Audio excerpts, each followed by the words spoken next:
한국교회 트렌드라는 브랜드로 유명한 목회데이터 연구소 조사에 따르면 부활을 믿습니까? 라는 질문에 신앙인 중에 86%가 저는 부활을 믿습니다 라고 답변을 했다고 해요.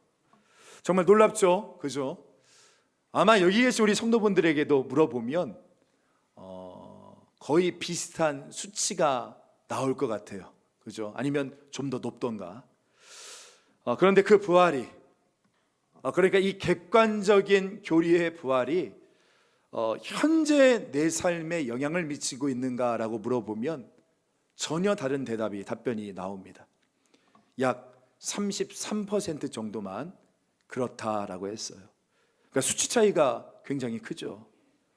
그러니까 2000년 전에 예수님의 부활의 사실이 사실이라고는 내가 생각을 하지만 그 부활이 지금 내 삶을 움직이는 부활로는 여기지 못한다는 것입니다. 한번 여러분들께도 한번 여쭤볼게요.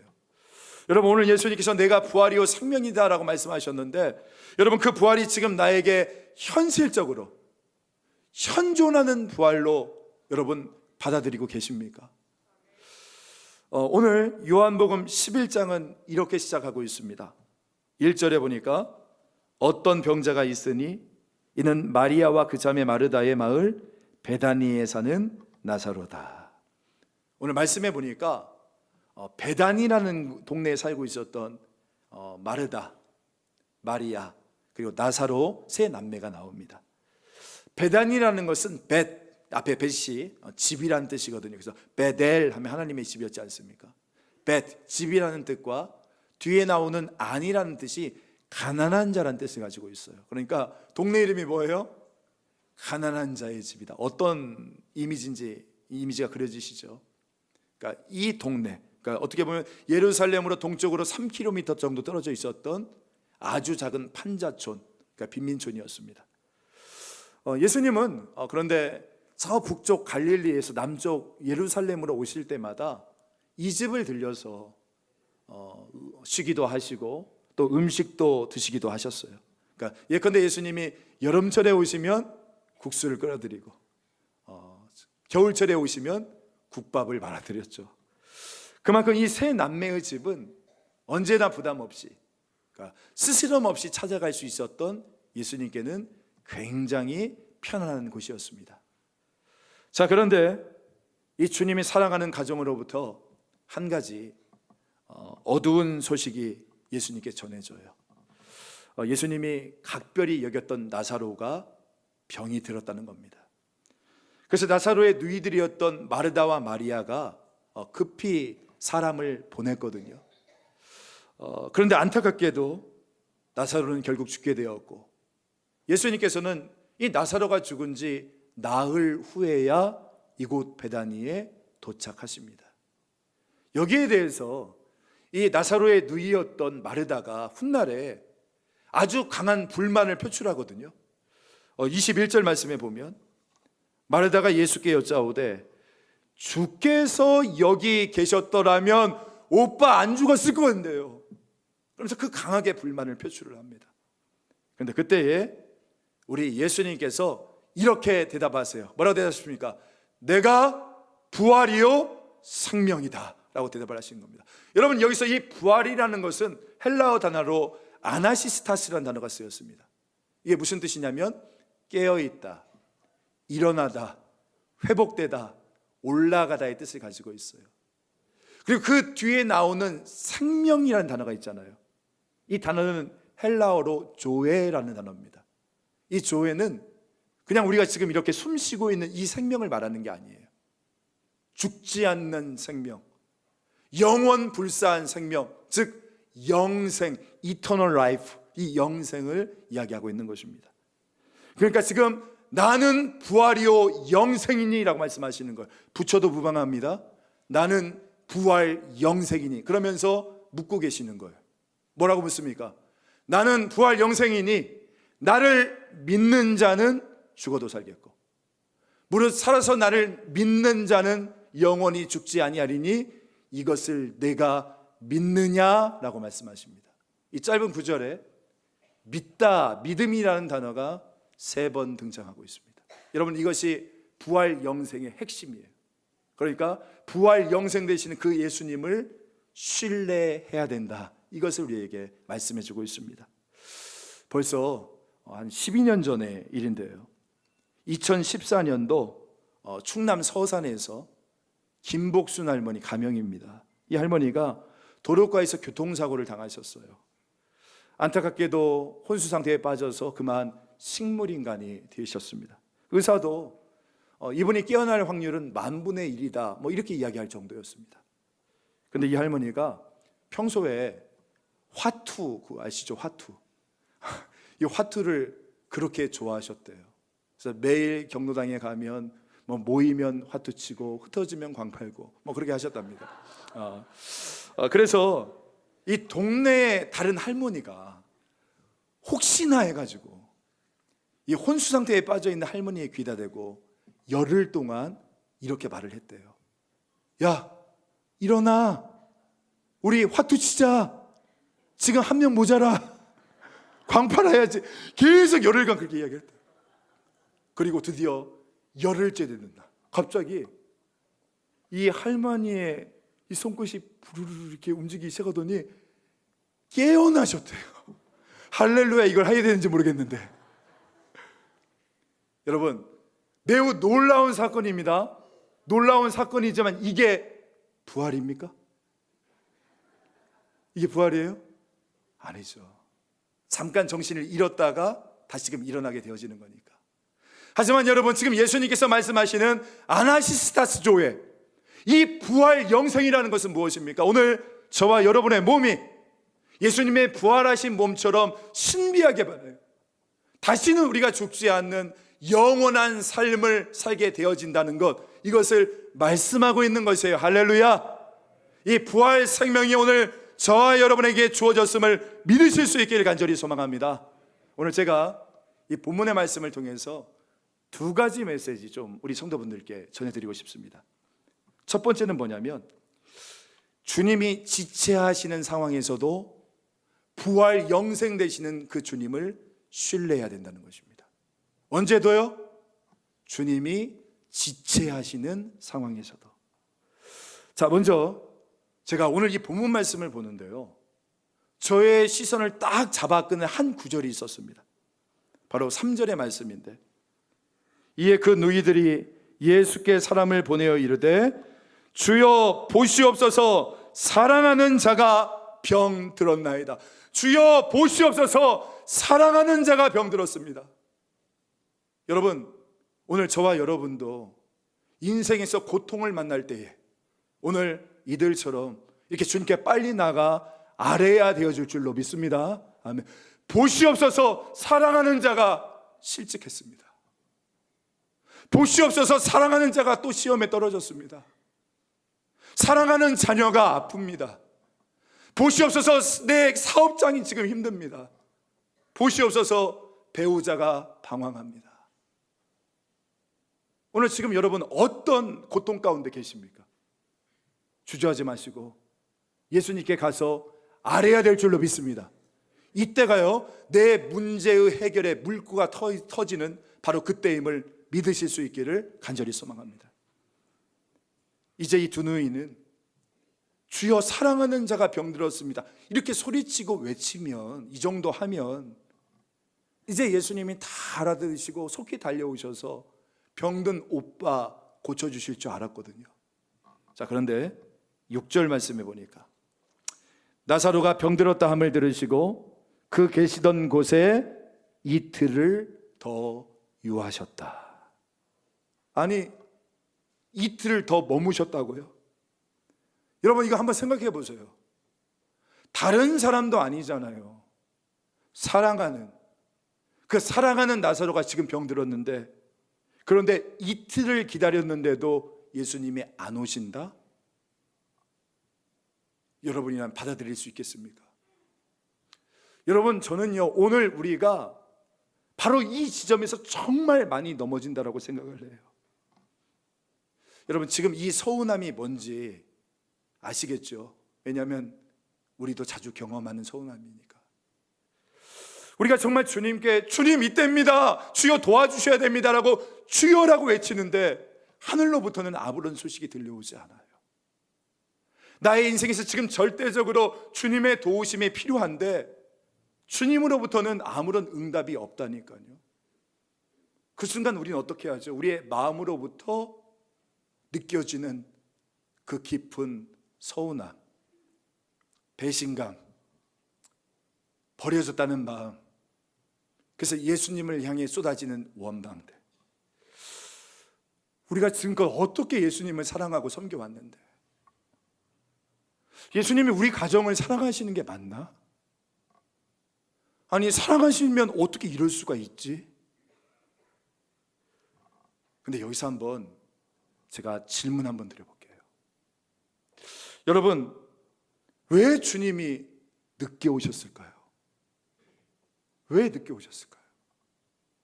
지금 나사로가 아픈 거 뻔히 알고 있는데, 지금 이 상황이 그 어떤 순간보다 더 예수님의 도움이 절실하다는 것을 뻔히 알고 계시는데 왜 기다리는 사람 애간장타게 왜 이렇게 늦게 오시냐라는 거예요.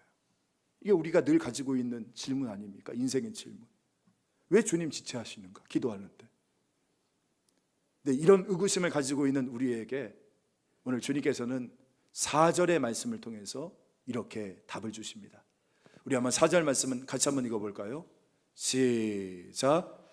예수께서 들으시고 이르시되 이 병은 죽을 병이 아니라 하나님의 영광을 위함이요 하나님의 아들이로 이 말미암아 영광을 받게 하려 함이라 하시더라. 우리 눈에 무슨 단어가 떠오릅니까? 하나님의 영광이라는 단어가 떠오릅니다. 영광. 여러분, 근데 지금 이 말 어디서 들어본 말 아닙니까? 우리 어디서 들어봤죠? 어디서? 그저 요한복음 9장 말씀에서 예수님이 날 때부터 맹인된 사람 그 보면서 하셨던 말씀 기억나십니까? 한번 저와 같이 한번 읽어볼까요? 요한복음 9장 4절 시작. 예수께서 대답하시되 이 사람이나 그 부모의 죄로 인한 것이 아니라 그에게서 무슨 일이?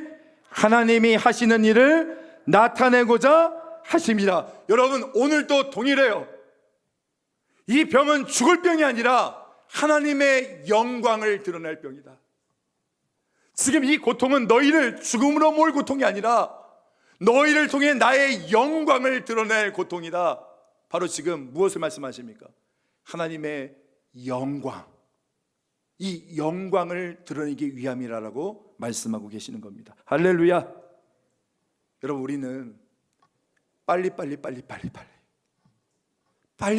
우리의 이 아픈 상처를 치유해 주시기를 바라지만, 여러분 보세요. 예수님의 관심은 좀 달라요. 주님의 관심의 초점은 여러분 하나님의 영광입니다. 우리는 예수님이 나의 사업을 좀 잘 되게 해주시고, 또 아니면 우리 애 잘 크게 해주시고, 또 병도 좀 다 낫게 해주시고, 우리 교회도 더 크게 더 확장되게 부흥되게 해주셨으면 좋겠지만, 여러분 기억하십시오. 우리 주님께서는 이 모든 것들을 엮어서 우리로 하여금 하나님께 영광을 돌리게 하시는 그 일에 관심을 가지고 계시는 거예요. 여러분, 이것을 우리가 조금 더 명확하게 이해하고 싶으면 여러분의 과거를 한번 돌아보세요. 여러분, 여러분의 삶이 세상 사람들 눈에 보이는 그 기준 말고 진짜 하나님께 영광을 돌렸을 때, 그 삶을 영광을 돌리는 삶을 살았을 때가 여러분 과연 언제셨습니까? 여러분에게는 언제 여러분이 진짜 하나님께 영광 돌리는 삶을 사셨습니까? 때로는 내가 돈이 없고 건강을 위협받고 정말 힘이 들 때, 아마 그때가 내가 가장 주님께 가까웠었던 때 아니었던가요? 그런데 이와 반대로 하나님의 축복으로 상황이 호전이 되어지면서 눈에 보이는 것은 잘 나가게 되었지만, 근데 사람이 완전히 바뀌어서 전혀 하나님께 영광을 돌리지 못하는 삶을 살 때가 우리 가운데 얼마나 많아요. 여러분 한번 생각해 보세요. 왜 하나님께서, 왜 예수님께서 지금 내 상을 풀어주시지 않으실까? 우리는 답답해하지만 여러분 명심하십시오. 주님께서는 그것들을 여러분에게 주심으로 하나님께 영광을 돌리게 될 상태가 되면 반드시 그것을 여러분에게 주십니다. 저는 여러분의 삶이 하나님께 영광을 돌리는 삶이 되어지기를 축복합니다. 제가 오늘 이 말씀을 묵상하는데 갑자기 골고다 언덕이 떠올랐어요. 예수님께서는 골고다, 해골이라고 불려지는 저곳에 십자가에 매달려 계시고 우리를 위하여서 그 하나님의 진노의 심판을 받는 그 고통이 너무나 컸기에 우리 예수님 하늘을 우러러보시면서 뭐라고 말씀하셨습니까? 엘리 엘리 라마 사박다니, 하나님 왜 저를 버리십니까? 그런데 그 죽어가는 아들을 바라보시면서도 아니 지금이 그 아들, 죽어가는 아들을 살릴 수 있는 골든타임인데 지금 이 시간, 이 순간 지나가면 안 되는데 아무것도 대답하지 못하시는 그 아버지, 그걸 지켜볼 수밖에 없는 그 아버지, 그거를 발 동동 구르시면서 애간장 타시는 아버지, 속으로는 아들아 아들아 외치며 울부짖었을 그 아버지. 여러분 이런 질문 떠오르지 않으세요? 왜 그 전능하신 하나님이, 왜 그 때가 참의 하나님이 이렇게 때를 놓치고 계셨을까? 왜 하나님이 때를 놓치고 계실까? 그 이유를 사도 요한이요, 요한복음 12장에서 영광이라는 단어로 이렇게 우리에게 설명해 주고 있어요. 요한복음 12장 23절부터 24절. 예수께서 대답하여 이르시되 인자가 영광을 얻을 때가, 여러분 예수님은 십자가가 영광이래요. 영광. 내가 십자가 영광을 때가 왔다. 내가 진실로 너에게 이르노니, 왜 십자가가 영광이라고요? 한 알의 밀이 땅에 떨어져 죽지 아니하면 한 알 그대로 있고 죽으면 많은 열매를 맺기 때문에 십자가가 영광이래요. 그래, 우리 하나님께서는 아주 놀랍게도 그 때를 놓치면을 통해 이 십자가의 영광이라는 완전한 때가 참회의 역사를 이루고 계시는 거 아니겠습니까? 이게 참 놀라운 신비인 거예요. 때를 놓침에를 통하여 때가 참회의 역사를 이루신 하나님, 하나님의 역사는 그렇게 이루어지는 겁니다. 여러분 잊지 마십시오. 주님의 지체하심은 여러분을 향한 지체하심이 아니에요. 주님의 지체하심은 여러분을 향한 무관심이 아닙니다. 주님의 지체하심은 하나님의 영광을 드러내기 위함이라는 것입니다. 오늘 주님께서 여러분에게 지금 지체하신 것 같습니까? 그렇다면 더욱더 믿음의 허리띠 졸라매시고 부활 영생 되시는 그 주님을 끝까지 신뢰하며 나갈 수 있는 저와 여러분 되시기를 주 예수님의 이름으로 간절히 축원합니다. 오늘 두 번째 메시지는 뭐냐면, 소망이 죽고 장사된 상황에서도 부활 영생의 주님을 신뢰하라는 것입니다. 언제도요? 소망이 죽고 장사된 상황, 절망의 순간에도 부활 영생 주님을 신뢰하시라는 겁니다. 이제 이어지는 본문의 말씀을 보면 오빠가 죽었어요. 깊은 슬픔 가운데 울고 있었던 이 마르다와 마리아, 이 두 자매에게 예수님이 이렇게 말씀을 하시는 겁니다. 23절 말씀인데, 예수께서 이르시되 내 오라비가 다시 살아나리라. 네 오라비가 다시 살아날 것이다. 여러분 이 주님의 말씀이 얼마나 명쾌합니까? 여러분 기독교는요 연민의 종교가 아닙니다. 기독교는 생명의 종교입니다. 우리 주님께서 상처받은 우리, 절망에 처해 있는 우리의 눈물을 닦아주시는 것으로 끝내지 않아요. 소망이 끊어진 영혼, 그래서 이미 죽은 사람들까지도 생명을 주시는 분이 우리 주님이심을 믿으실 수 있기를 간절히 소망합니다. 다시 살아나리라. 오늘 저는 이 강단에서 주님께서 그렇게 여러분에게 선포하시는 줄 믿습니다. 다시 살아나리라. 이 말씀을 여러분들 들으셔야 된다니까요. 여러분 사망 권세가 지배하고 있는 이 세상이 우리에게 들려주는 음성은 뭡니까? 나를 계속 협박하고 분노케 하고 두렵게 하고 위협하는 말뿐이지만, 우리 주님께서 오늘 주시는 말씀은요 생명의 언어요, 부활의 언어요, 산 소망의 언어인 줄 믿습니다. 네가 사랑하리라. 너, 주님이 사랑하시는 너는 살아나리라. 너의 사랑하는 자녀가 살아나리라. 너의 가정이 살아나리라. 너의 사업장이 살아나리라. 염창중앙교회는 살아나리라. 절망의 심연 가운데 처한 모든 인상아, 너는 살아나리라. 주님의 그 음성을 듣는 저와 여러분 되어지기를 원합니다. 하나님의 경영기라는 그 한옥 목사님의 책이 있습니다. 근데 이 책에 보면 참 재밌는 말이 나와요. 무슨 말이냐면, 하나님이 마침표 찍으신 곳에는 절대 쉼표 찍지 말고, 그리고 하나님이 쉼표를 찍으신 곳에는 절대 마침표를 찍지 마십시오. 근데 우리의 가장 많이 하는 게 뭐예요? 하나님은 쉼표를 찍었을 뿐인데 우리는 끝났다라고 마침표를 찍고 절망해 버린다는 거 아닙니까? 마리아와 마르다는 예수님이 나흘이나 늦었다라고 생각을 했어요. 그래서 오빠 나사로가 마지막으로 숨을 거두었을 때 이들은 모든 것이 다 끝났다, 끝났어, 끝난 거야 절망하면서 그렇게 판단하고는 스스로 마침표를 찍어버리잖아요. 근데 여러분, 오늘 우리도 그러지 않습니까? 현재 나에게 주어진 어떤 상황을 보거나 아니면 중간과정을 보고 나면 우리는 어떻게 스스로 결론을 머릿속에 딱 내리잖아요. 뭐 행복하다 혹은 불행하다 라는 결론을 스스로 내가 내리면서 마침표를 찍어버리지 않습니까? 이게 우리의 모습 아니에요. 근데 여러분 기억하세요.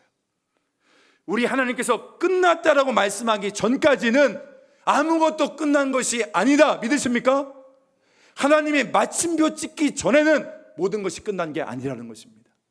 왜냐하면 하나님께서는요, 언제나 우리를 향한 마지막 말씀을 가지고 있기 때문이라니까요. 언제나 저와 여러분이 기대하고 상상하는 것보다 훨씬 더 크고 위대한 축복을 가지고 계심을 믿으실 수 있기를 간절히 소망합니다. 자, 그렇다면 예수님께서는 이 가정을 위해서 마지막 결론, 준비했던 결론, 그 마침표가 무엇이었습니까? 우리 한번 43절, 44절을 같이 한번 읽어보겠습니다. 시작.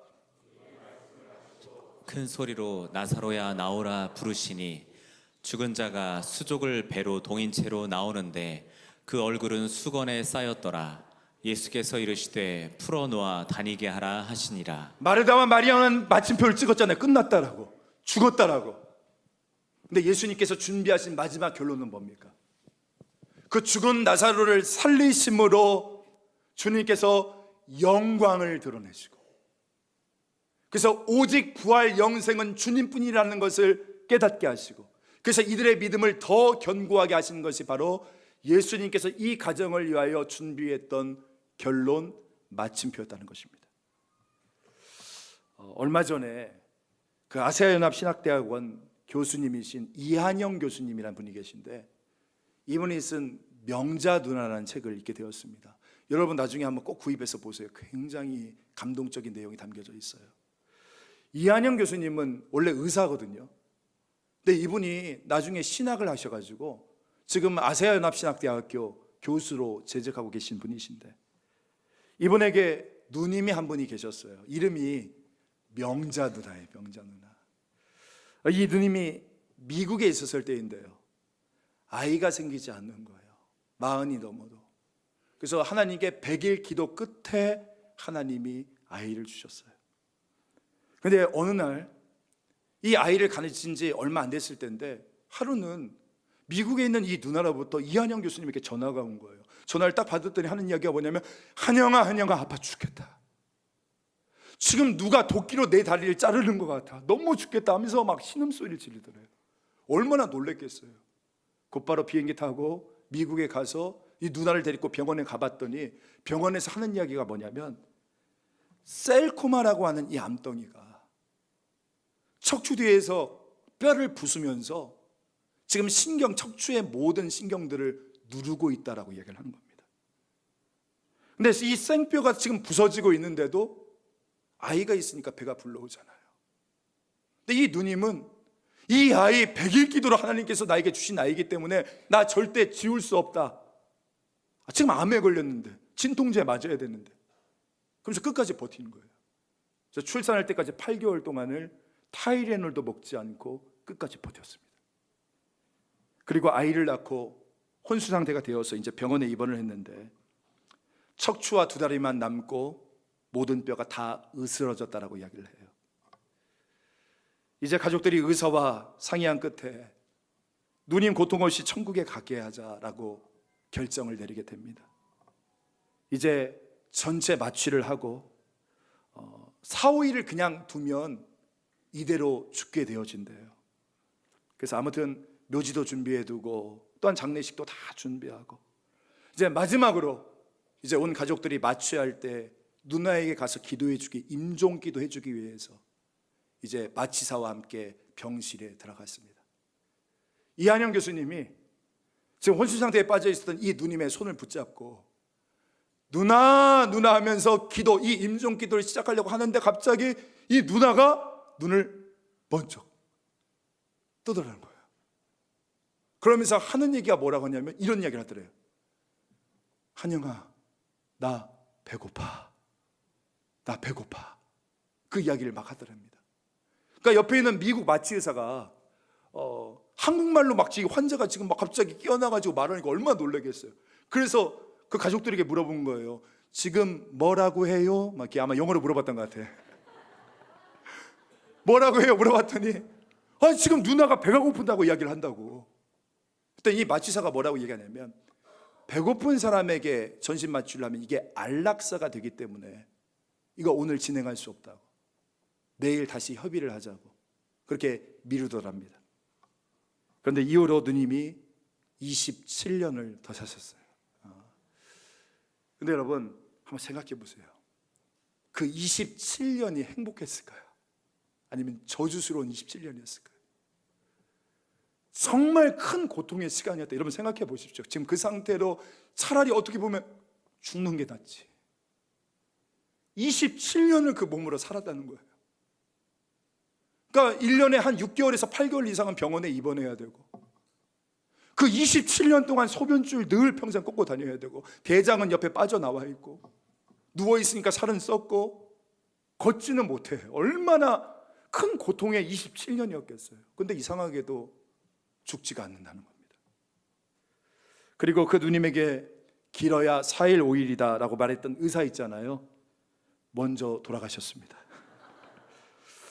근데 여러분 제가 드리고 싶은 이야기는 바로 이거예요. 이 누님이 본인이 뭐 길어야 4일 5일 산다 이 말을 들은 이후부터 내가 이제 길어야 일주일인데 나 교회 화장실 청소하다가 하나님 나라에 가고 싶다, 그런 마음을 품게 되었어요. 그래서 그때부터 이 남편의 등에 업혀서 교회 청소를 시작하게 되었습니다. 그리고 그렇게 27년을 그 아픈 몸으로 남편의 등에 업혀서, 남편은 무슨 죄야? 27년간 남편의 등에 업혀서 교회 청소를 하기 시작해요. 그리고 또 그 몸을 이끌고 주위에 있는 루게릭 환자들 찾아가서 섬기기 시작합니다. 감옥에 가서 그 감옥에 있는 죄수들에게 복음을 전하기 시작해요. 그리고 영어가 안 되는 사람들, 한인들에게 영어 통역 봉사를 하기 시작합니다. 휠체어를 타고 그 연약한 자를 도우면서 그렇게 27년을 섬기다가 주님의 품에 안기셨어요. 여러분 그 이분에게 있어서 27년, 여러분 생각해 보세요. 정말 극한의 고통의 시간이었지 않겠습니까? 근데 그 고통의 시간에 주님을 증거하면서 이렇게 복된 삶을 살 수 있었던 비결이 무엇이었을까요? 다른 거 아니에요. 오직 자기 안에 살아계셨던 부활 영생 되시는 주님 때문이었지 않겠습니까? 여러분 오늘 저와 여러분에게도 이 부활 영생 되시는 주님이 필요합니다. 왜냐하면 우리가 걸어가는 이 인생길 우리 혼자 걸어갈 수 없기 때문인 것이에요. 오직 사망 권세를 깨뜨리시고 다시금 살아나셔서 우리 가운데 함께 하시고 동행하여 주실 때만이, 여러분 기억하십시오, 우리의 인생의 난관을 극복하고 우리가 새로운 축복의 미래를 향하여 나아가게 되어질 줄 믿습니다. 여러분 절대로 하나님 쉼표 찍으신 곳에 여러분이 마침표 찍지 마십시오. 부활 영생 되시는 그 주님을 끝까지 신뢰하심으로 오늘 나를 위하여 준비하신 그 마지막 결론, 그 마침표를 경험할 수 있는 오늘 저와 여러분 되어주기를 살아계신 주 예수 그리스도의 이름으로 간절히 축원합니다. 아멘.